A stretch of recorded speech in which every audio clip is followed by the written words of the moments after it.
thought I'd just put a little video together today covering the changing of this drive shaft on a Volkswagen T5.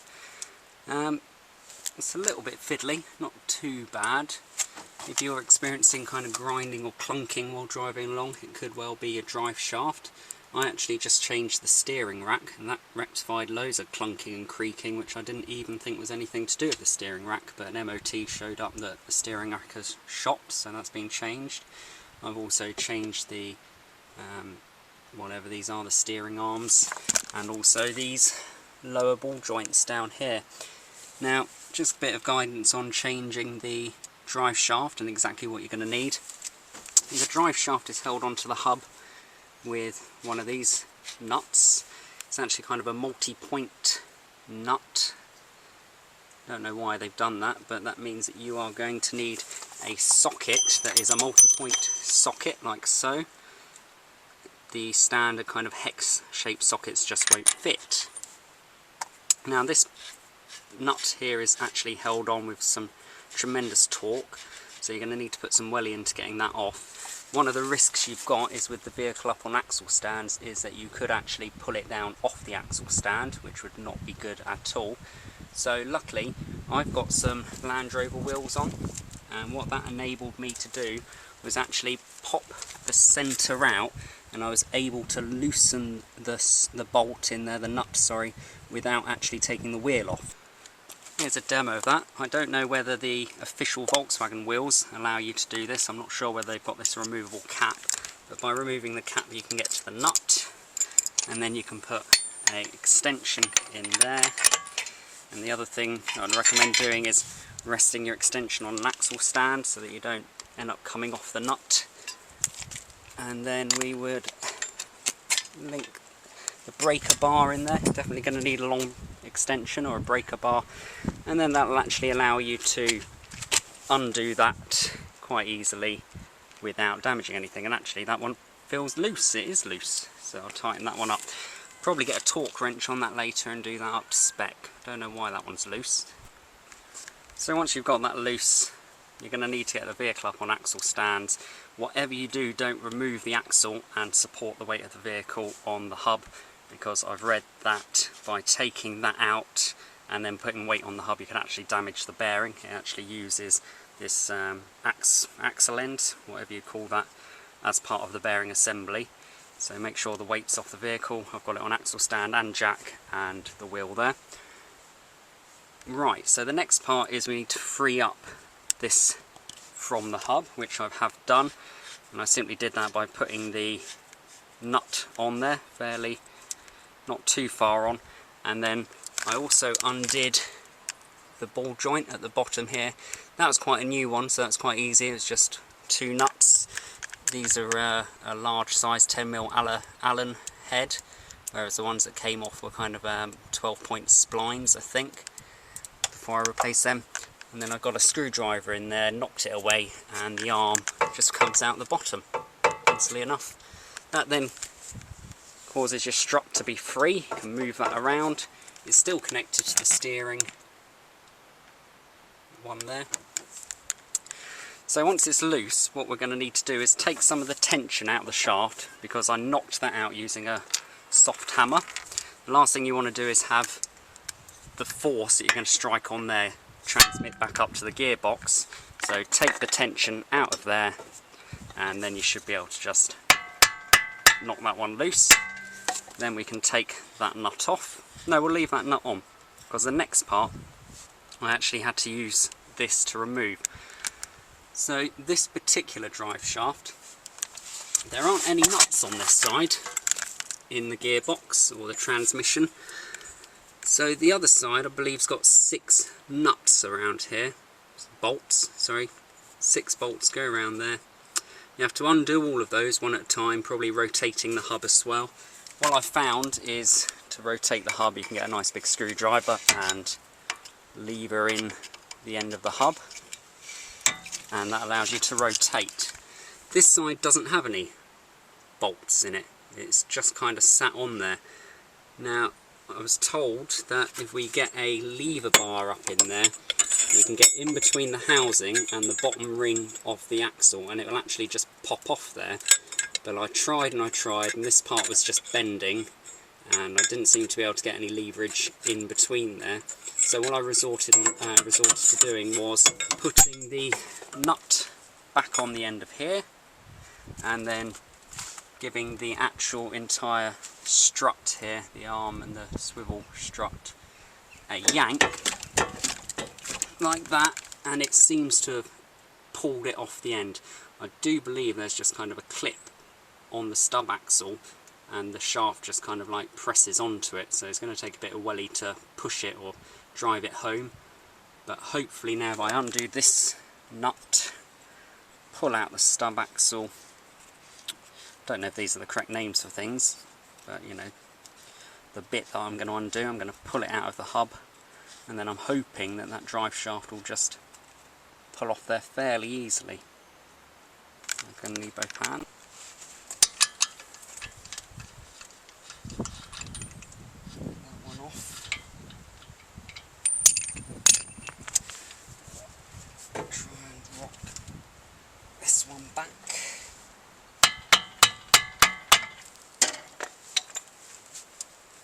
Come off. No. To get me a little crow in there and see if I can lever that out.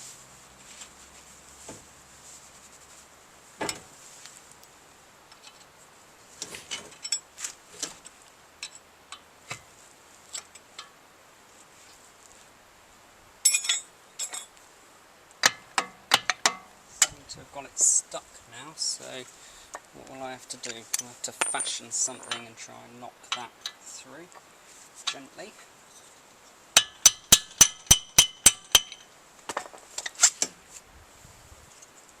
Need to be careful not to damage any splines. There it is, it's dropped out. And then, fingers crossed, this one might just pull off. No, I'm going to have to get my lever in there again.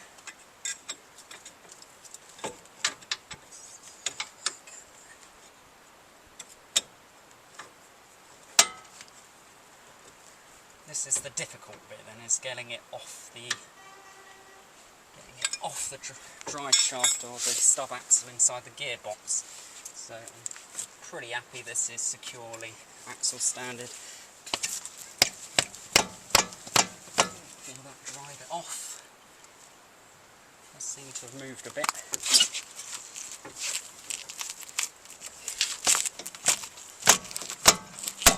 Oh, well that one was shot, wasn't it? It's not going back on there now.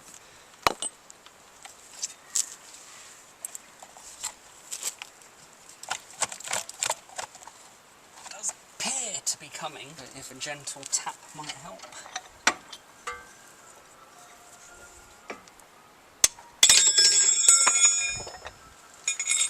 And come out.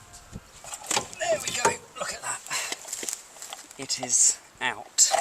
So this end is not actually fixed in any way other than it is got a ring around and that clips in there.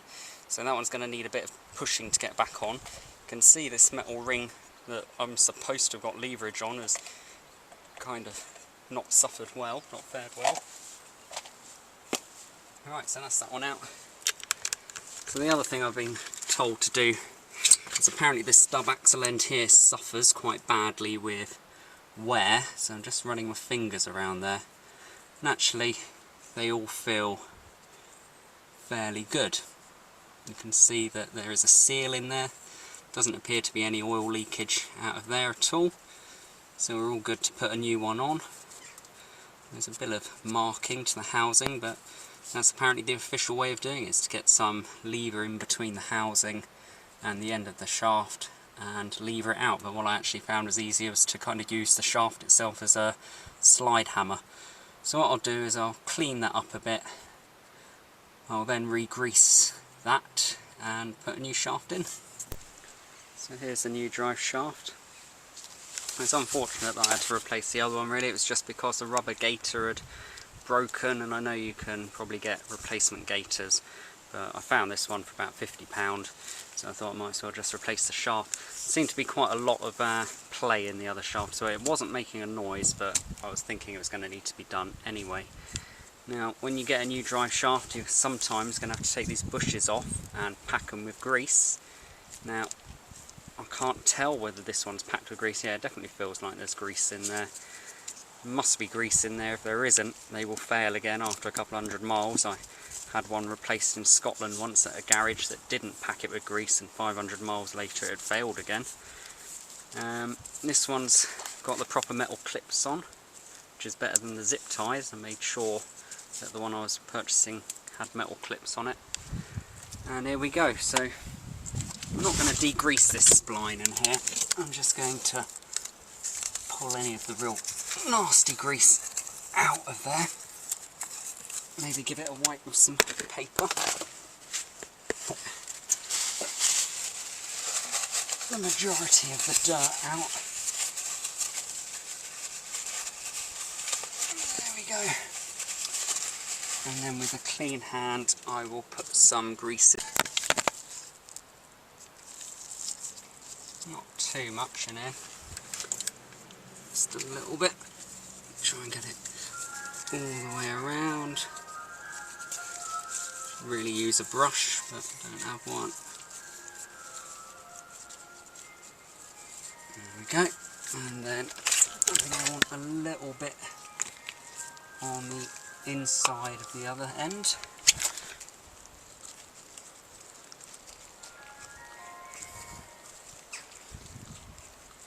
Now this is where I'll probably get told off, because I'm going to use the same sort of drive hammer technique to get that end back on. Hopefully the right size splines.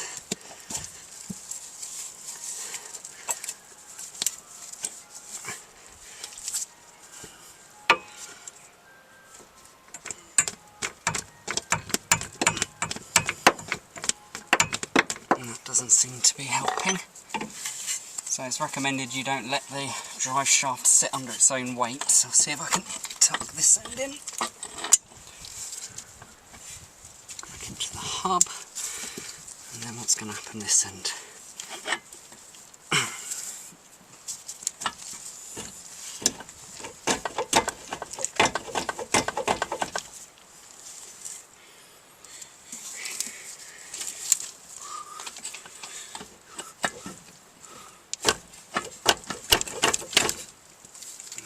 Going on? Who knows? Yeah, so what I did was I stuck this end back in the wheel, lined up the splines, lined up the shaft as much as possible, and then used kind of a rocking technique on the actual hub to drive it home. But you do need to make sure those splines are lined up, because if they're not, you're going to end up pushing on that shaft and damaging the gearbox. Once it's in place, I should be able to pull on it and not have it pop back off again. And feeling around where that metal ring's driven to, I believe that is in the right place. I might give it one or two more little taps. No, it's not. Yeah, it's moved another mil or so. So I'm happy that one's in.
some suitable point.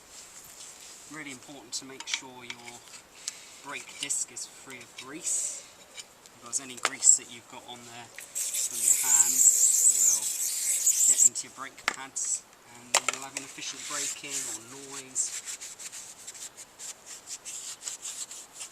It's surprising how much grease comes off.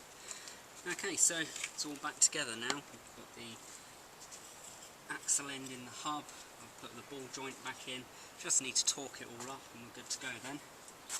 According to my manual, the ball joint to lower swivel arm needs to go to 60 Newton meters and then a further 90.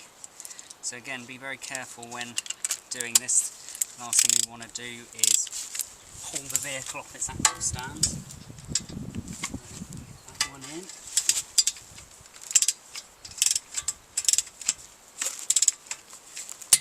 Right, twice, and then once you get to 60 it wants to go another 90. That's about 90. And the same on the other side.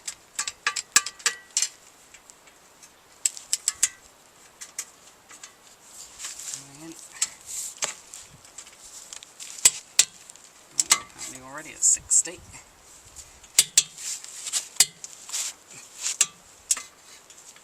I'm going to call that about 90.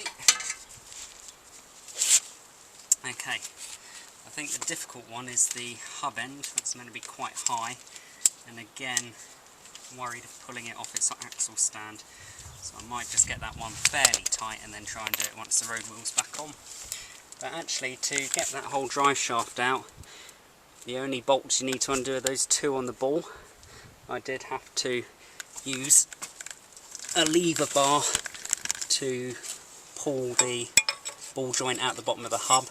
Did manage to get it in there, or you could get a screwdriver in there and try and knock them apart with a hammer if they're quite well pressed together. Then the other one that needed to come out was that one, and then I actually put that back in and kind of used this as a slide hammer to draw that off. I know it's recommended that we do it from the bell housing where it was buckling. Now the drive shaft on the other side, I won't get under and show you, but there are some differences. The one on the driver's side is actually bolted to the axle where it comes out the gearbox, and there's also a bearing halfway along. It's a much longer drive shaft, and I don't know if you can see it, you can just see it up there. I can get my finger there. That right there is actually the bearing carrier, and there's two bolts. Need to undo those, and that bearing carrier comes away from the engine block with the axle, I believe. The axle might break in two, but I've not taken that one off because that one's absolutely fine. Again, check your numbers, your specs from your manual. My manual here says that that one on the end needs to be done to 200 Newton meters, which is quite a lot for me. I only weigh 75 kilograms. So let's have a look and see what happens once I get this set to 200. Now, it only just goes to 200 as well, this spec.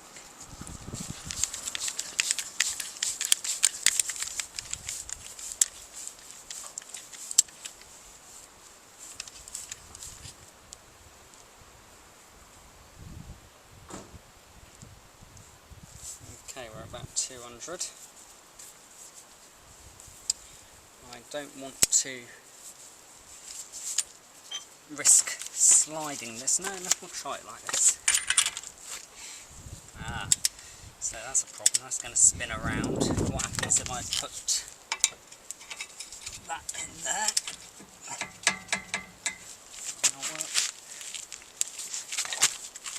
Yeah, so I've got no hope of getting 200 on this, I don't think. Oh yeah. And then it says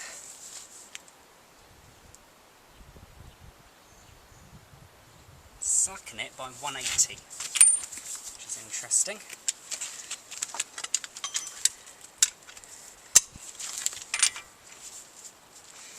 Now I find there's quite a lot of nylock bolts used on these newer Volkswagens, so if that's the case you need to replace them with new ones, not to reuse them. There's quite a lot of them need replacing. Okay, so that's slackened by 180, and then it says to pull 200 on it again.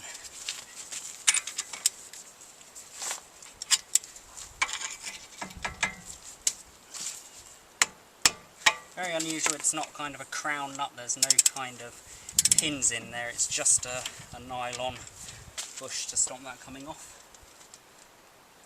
So yeah, we go to 200 again.